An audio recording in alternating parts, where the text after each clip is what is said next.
Hello दोस्तों, I am very excited because आज मैं जा रहा हूँ आदि कैलाश बाय रोड।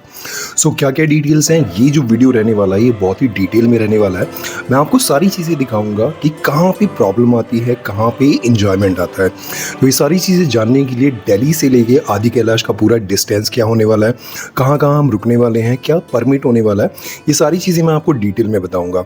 तो वीडियो में जुड़े रहिए। बाय रोड कितना डिस्टेंस है, कहाँ कहाँ पे क्या क्या चीज़ें अवेलेबल होंगी, कहाँ पे डिस्टेंस क्या रहने वाला है, कहाँ स्टे होगा, होटल का क्या होगा, ये सारी चीज़ें आपको मैं पूरा डिटेल में बताऊंगा।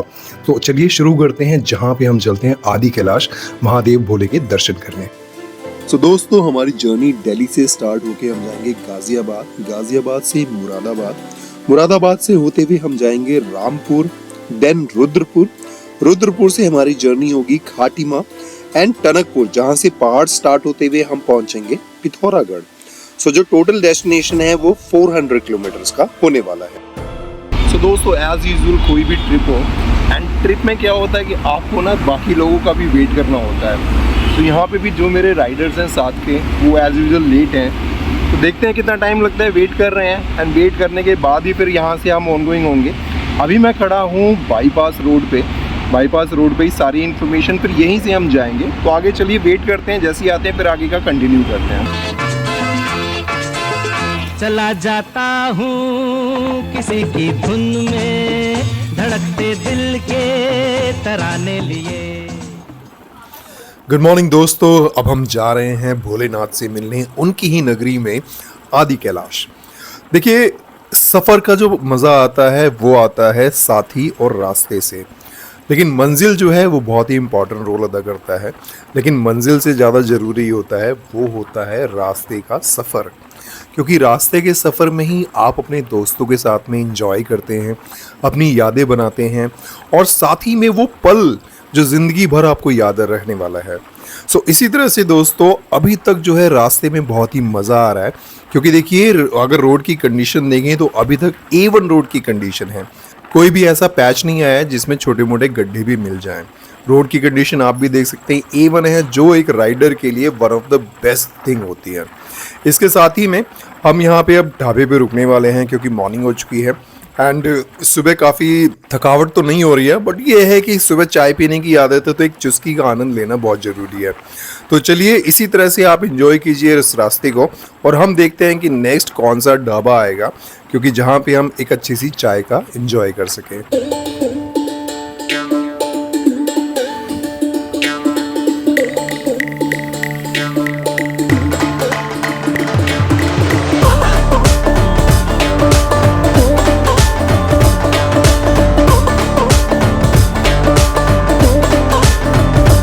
दोस्तों, बस इसी तरह से हमें भी चलते जाना है मंजिल की तरफ। देखिए, रास्ता आप देख सकते हैं A1 कंडीशन में है, अभी तक हमें किसी भी तरह की कोई भी प्रॉब्लम नहीं आई है। बीच में रास्ता है, साइड में दोनों तरफ आपको बहुत सारी ग्रीनरी देखने को मिल जाएंगी, एंड ऐसी ग्रीनरी इस टाइम पे देखना थोड़ा सा मुश्किल होता है। जैसे कि आप जानते हैं कि अभी वेदर कंडीशन काफ़ी ख़राब थी कुछ टाइम पहले, बट अभी जो है वेदर कंडीशन भी बहुत A1 हो चुकी है। सुबह की जो धूप है वो काफ़ी अच्छी फील हो रही है, क्योंकि जब आप बाइक पे होते हो तो हल्की हल्की आपको ठंड फील होती है। अभी अक्टूबर मंथ है, अक्टूबर मंथ में मॉर्निंग और इवनिंग में तो काफ़ी प्लेजेंट वेदर होता है, बट दिन में जो है काफ़ी गर्मी हो जाती है। तो उस चीज़ को ध्यान में रखते हुए हम जो है पानी भी काफ़ी इनटेक ले रहे हैं, साथ ही में जो भी गन्ने का जूस दिख जाता है वहाँ पे रुक जाते हैं। कोई भी अगर जूस जैसे ऑरेंज जूस है या कोई भी जूस हमें दिखता है तो उसको हम ज़रूर इनटेक करते हैं, जो कि देखिए सफ़र में बहुत ही ज़रूरी होता है। आपको हाइड्रेट होना बहुत ज़रूरी होता है, तो आप जितना हो सके उतना आप पानी पीजिए और अपने सफ़र को और इन्जॉयमेंट बनाते हुए बस चलते जाइए। दोस्तों, इट्स अराउंड 1 o'clock एंड हम पिथौरागढ़ पहुंच गए हैं।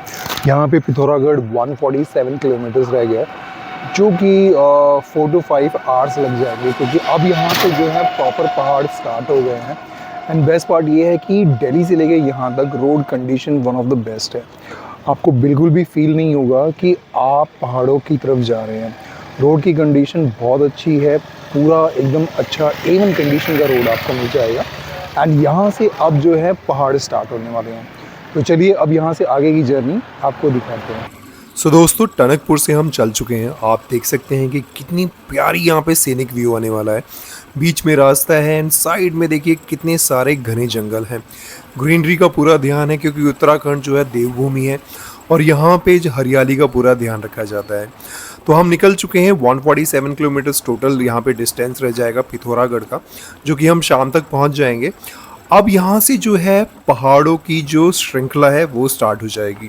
तो अभी तक भी रोड की जो कंडीशन है वो A1 है, बिल्कुल भी कोई भी प्रॉब्लम नहीं आई है।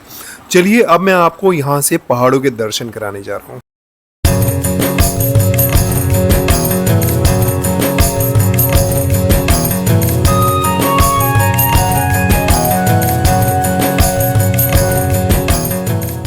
दोस्तों, हमारा भी एक सफ़रनामा शुरू हो गया है भोलेनाथ की नगरी में जाने का, जहाँ पे इतनी सुकून भरी ज़िंदगी है जिसका मैं सोच भी नहीं सकता। मैंने जस्ट एक छोटी सी क्लिप देखी थी जिससे मुझे पता लग गया था कि भोले की नगरी में जाने से आपको एक ऐसा सुकून मिलेगा जो कहीं भी नहीं मिल सकता है। शहरों के शोरगुल से दूर जा रहा हूँ मैं एक सुकून की तलाश में। भोलेनाथ से कुछ सवाल है मेरे जो वहीं एकांत में हम उनसे पूछेंगे कि भोलेनाथ आप इतना दूर क्यों रहते हैं और आप तक पहुंचने का सफर इतना लंबा और मुश्किल क्यों है, और मन में एक डर कि कैसे पहुंच पाएंगे इतने मुश्किल रास्तों से, लेकिन हर मुश्किलें आसान क्यों हो जाती हैं, और सबसे बड़ी बात कि हमें वही क्यों नहीं मिलता जो हमें चाहिए होता है।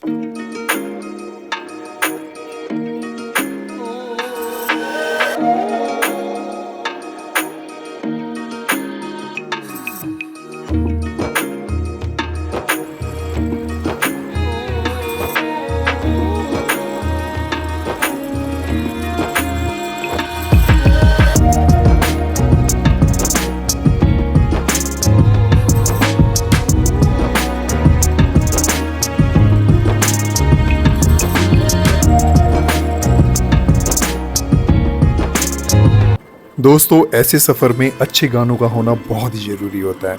सो मैं आपको यही रेकमेंड करूँगा कि जब भी आप सफ़र के लिए निकलें, यानी कि जब भी आप ट्रैवल के लिए निकलें, अपने अच्छे गानों की प्लेलिस्ट ज़रूर बना के रखें, जिससे आपको सुन के ऐसा फील हो, ऐसा रिफ़्रेश आप फील करें कि बस आप एक अच्छी जगह जा रहे हैं। मूड अच्छा बहुत ज़रूरी होता है। सो ऐसे सॉन्ग्स जो कि आपको काफ़ी आनंदमय कर दें। एंड आपको मैं बिल्कुल ये रेकमेंड नहीं करूँगा कि कभी भी आप ट्रैवल करें, ख़ास तौर पे बाइक राइड पे, सैड सॉन्ग्स यानी कि सैड सॉन्ग्स आप बिल्कुल भी उस लिस्ट में नहीं होने चाहिए, क्योंकि आप जाते हैं सुकून के लिए, ना कि वही सब घिसी पिटी चीज़ों के लिए। सो बिल्कुल भी सैड सॉन्ग्स ना रखें और ऐसे सॉन्ग्स रखें जो कि आपको सुन के काफ़ी अच्छा लगे। वो किसी भी लैंग्वेज में हो सकता है, चाहे वो हिंदी में हो, इंग्लिश में हो, पंजाबी, मराठी, भोजपुरी, जो भी आपको अच्छा लगता हो, बस वही आपके साथ होना चाहिए। एंड कभी भी ट्रैवल करें, मैं आपको यही राय देना चाहता हूँ, क्योंकि हम ट्रैवल करते हैं अपनी लाइफ की जो भी दिक्कतें होती हैं उससे दूर जाने के लिए, यानी कि एक पॉज बटन होता है जिससे हम फिर से उसको रीस्टार्ट कर सकते हैं और फिर से उसको रिफ्रेश कर सकते हैं। तो हमेशा ऐसे लोगों के साथ ही जाएं जिनके साथ में रहना आपको पसंद होता है, उनके साथ बात करना पसंद होता है, क्योंकि देखिए जो आपकी पसंद की चीज़ें होती हैं अगर आप वो कर रहे हैं तो वो करके आपको काफ़ी अच्छा फील होता है। इसीलिए तो हम ट्रैवल करने जाते हैं, इसीलिए तो हम टूर करते हैं, इसीलिए तो हम डेस्टिनेशंस चूज़ करते हैं जहाँ पे जाके हमें अच्छा लगता है। उसी तरह से हम भोलेनाथ की नगरी में जा रहे हैं अपने मन के सुकून के लिए। तो चलिए आगे आपको और भी अच्छी ऐसी चीज़ें दिखाते हैं।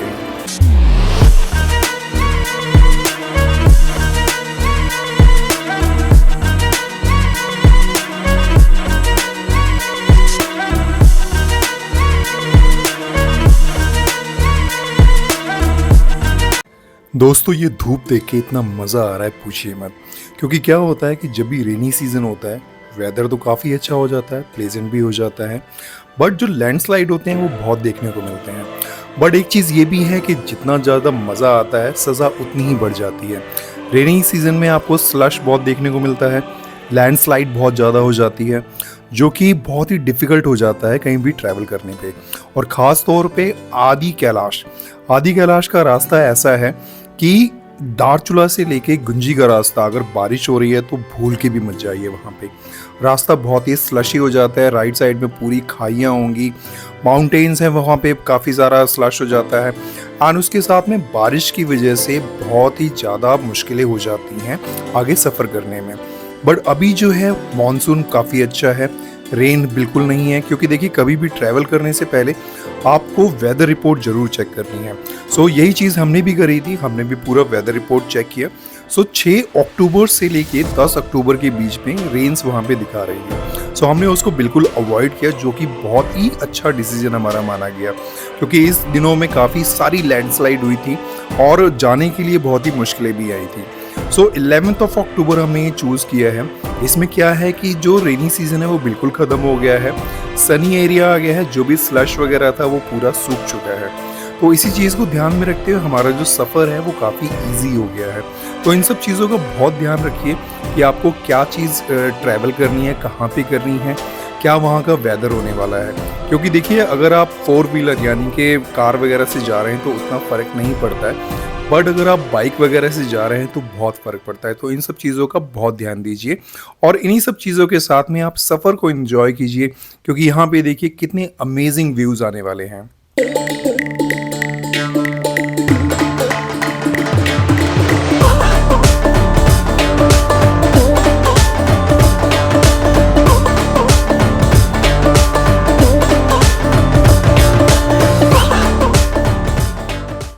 वाह क्या बात है, पहाड़ी गानों की बात ही कुछ और होती है दोस्तों। ये जो गाने होते हैं ना, ये माइंड को एकदम रिफ़्रेश कर देते हैं। और इसी चीज़ को ध्यान में रखते हुए हमने जो अपना सफ़र शुरू किया था वो अर्ली इन द मॉर्निंग किया था, अराउंड 4 o'clock, जो हमने दिल्ली से स्टार्ट किया था। Delhi to Pithoragarh around 490 kilometres है, जो कि आपके ऊपर डिपेंड करता है कि आपकी बाइक कैसी है, आप चलाने कैसे हैं, यानी कि आपको एक्सपीरियंस कैसा है। पहाड़ों पे चलाने का एक अलग ही एक्सपीरियंस होता है।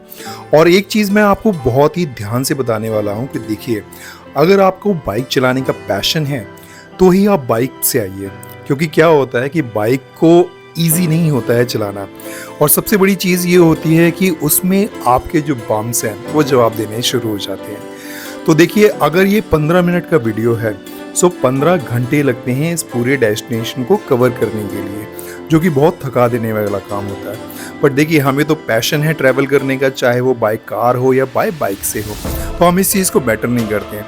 देखिए जो भी पेन होता है वो टेम्परेरी होता है। आई नो कि हमने 15 घंटे स्पेंड किए हैं, बम भी जवाब दे रहे हैं, बट आपके प्यार के लिए ये कुछ भी नहीं है। तो हम जो है सुबह निकले थे वहाँ से, एंड शाम को हम 6 साढ़े 6 के करीब में पहुँच जाएंगे पिथौरागढ़, जो कि अभी टाइम दिखा रहा है उसके अकॉर्डिंग। वहाँ पे सबसे पहले हमें होटल सर्च करना होगा। आप पहले से भी बुकिंग करा सकते हैं। होटल्स की जो रेंज है वो 800 से 2000 के बीच में है, बट बेस्ट पार्ट ये है कि आपको बार्गेनिंग जरूर करानी है, क्योंकि हमने एक होटल सेलेक्ट किया है जो कि 1500 का था, पर हमने बार्गेनिंग करा के 800 में कर लिया था। सो ये आपकी बार्गेनिंग लेवल और पावर के ऊपर भी डिपेंड करता है। तो हम पिथौरागढ़ बस पहुंचने वाले हैं, उसके बाद में मैं आपको जो अपना पूरा एक्सपीरियंस है वो आपको शेयर करूँगा।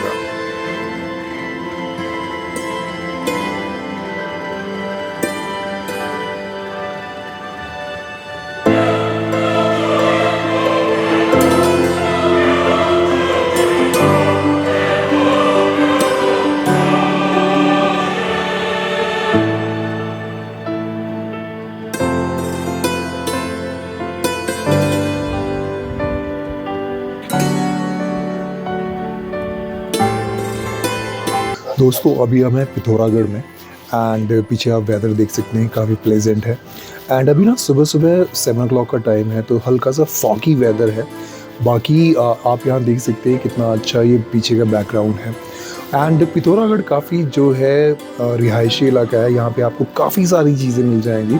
होटल्स वगैरह भी काफ़ी इकनॉमिकल है। जिसमें मैं रुका हुआ हूँ वो 800 का हमने रूम लिया हुआ है। आइए चलिए मैं आपको रूम टूर भी करा देता हूँ, इसमें सारी डिटेल्स आप खुद देख सकते हैं। दोस्तों ये रूम हमने लिया हुआ है 800 का। थोड़ा सा मैसी होगा क्योंकि ऑलरेडी हम अब यहाँ के चेकआउट करने वाले हैं। ये बेड है, एंड यहाँ पे आपको अलमीरा मिल जाएगी, यहाँ पे आपको टीवी मिल जाएगा, एंड वॉशरूम भी देख सकते हैं। वॉशरूम भी ये देखिए सारी डिटेल्स आप यहाँ पे देख सकते हैं। इंग्लिश टॉयलेट है, शावर वगैरह, गीज़र वगैरह। सो बुरा नहीं है, 800 रुपीज़ के अकॉर्डिंग 800 में आपको ये रूम मिल जाएगा जो काफ़ी प्लेजेंट है, इकोनॉमिकल भी है, और आपको करना क्या है, सोना ही तो है। सो एक रात के लिए आप ये 800 रुपीज़ में ले सकते हैं। Thank you.